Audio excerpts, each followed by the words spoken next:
And if he came down to earth today, he would be subject to all the pressures of the world, all the internet, all the advertising, all the media, all the everything that we're subject to, and he still wouldn't sin.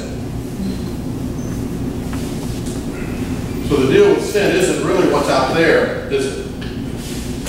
But it's nice to blame it out there. If it just wasn't for out there, I'd be fine. Well, see, it doesn't progress prove that that ain't exactly so. It ain't necessarily so.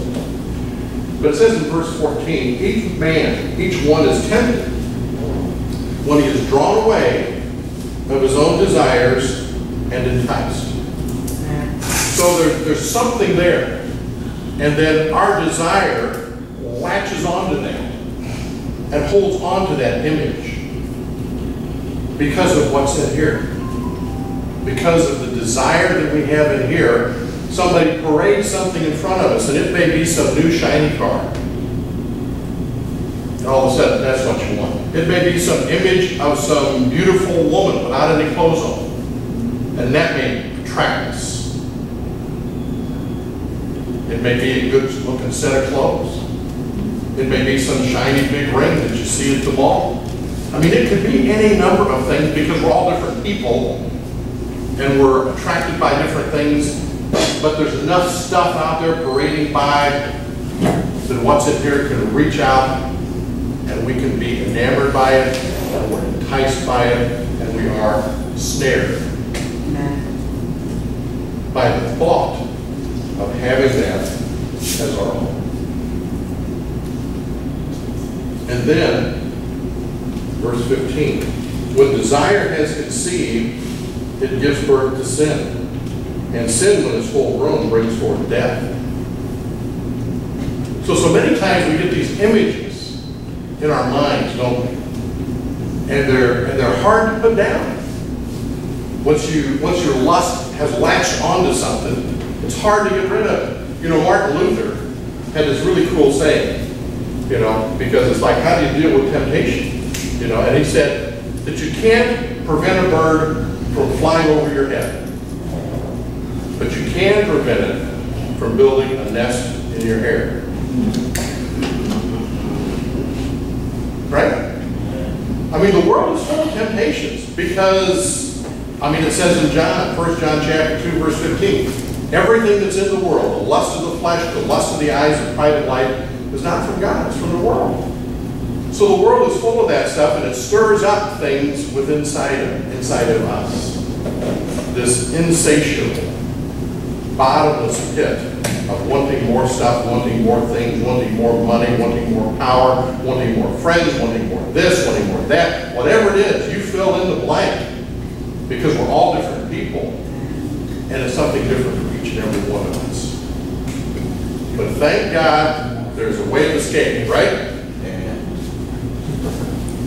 There's a way of escape because He has given His promises, and through the promises we are set free from all that stuff.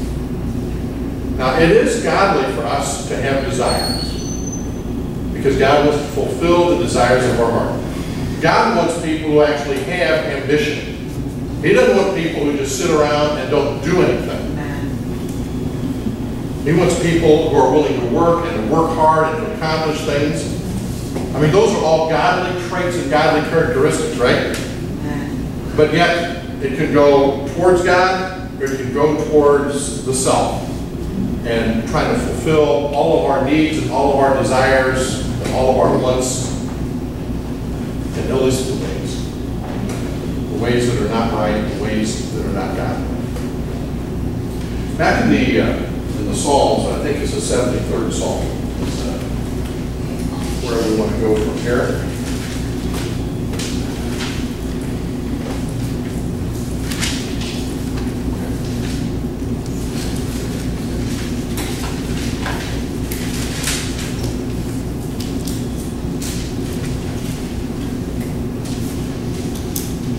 Psalm 73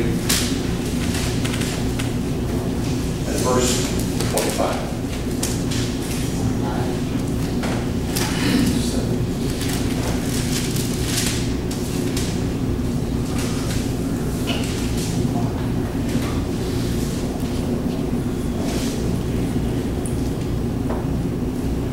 was reading this the other day, and it's like, you know, these are the words from Pass Me Not.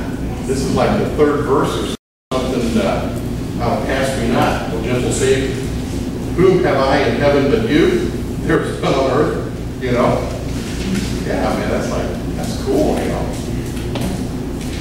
But whom have I in heaven but you? And there is none on earth that I desire besides you. My flesh and my heart fail, but God is my strength, is the strength of my heart and my portion forever.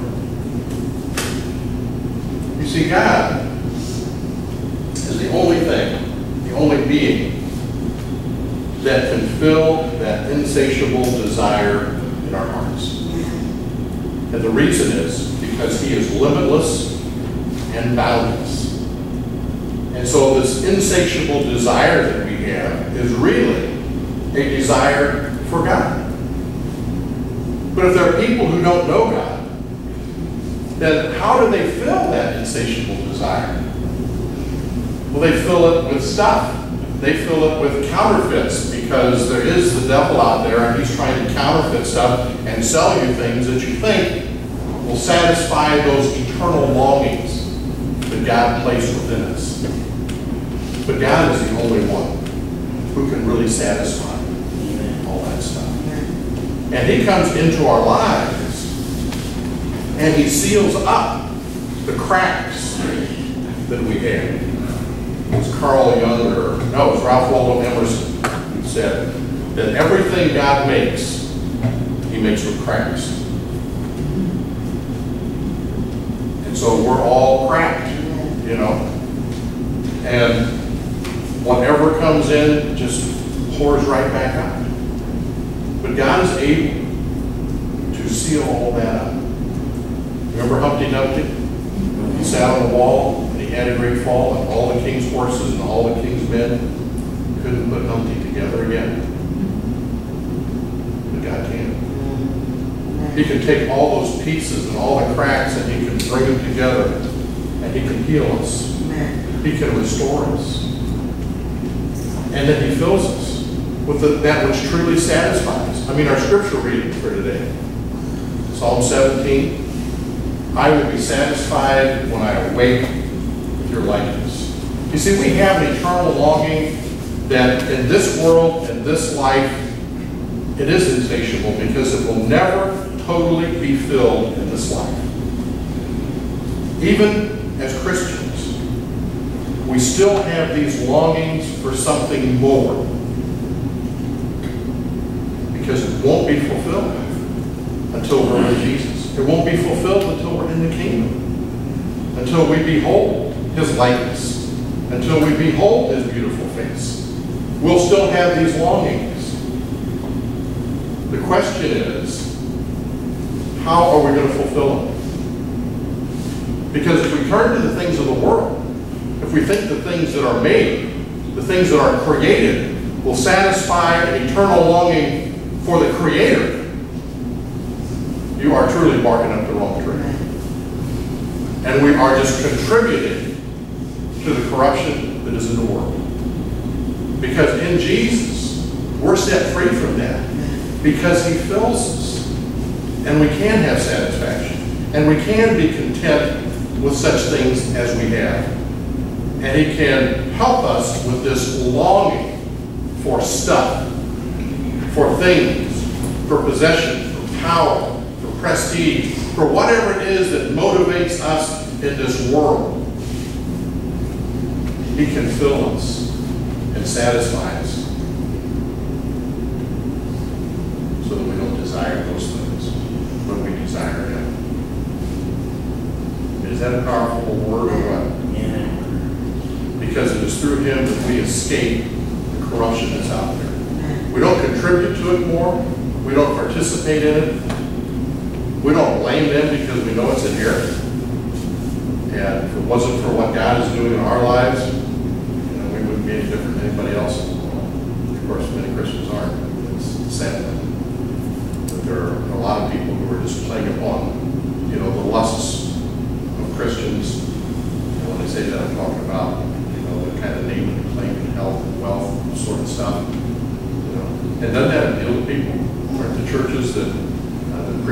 God is going to make you wealthy and you're going to have more stuff, and bigger houses, and more cars, and all of that. I mean, doesn't that really just kind of feed into our insatiable desire? When the reality is that God wants to do good stuff for us. But when 80% of the people in the world live on $10 a day or less, how much more do we want? How much more do we think we have to live like kings?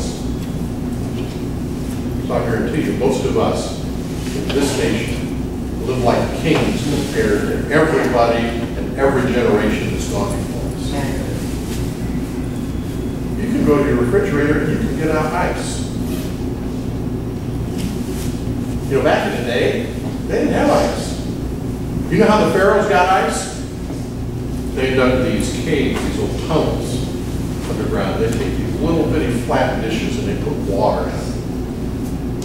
And they put them down in these caves, and the wind would blow through at night, and it would chill enough that they would make ice cubes. And then the servants would go down in the caves and bring them up, and the pharaoh would have ice for his men to.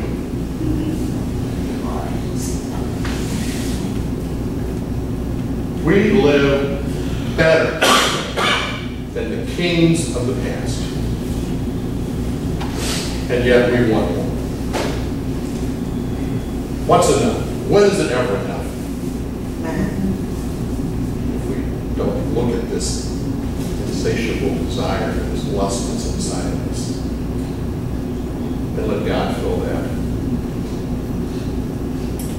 And let it change our hearts. So we desire more of Him. Amen? Amen. Because that will set us free. All right, let's gather for the Lord's Prayer. Thanks everybody for listening up today.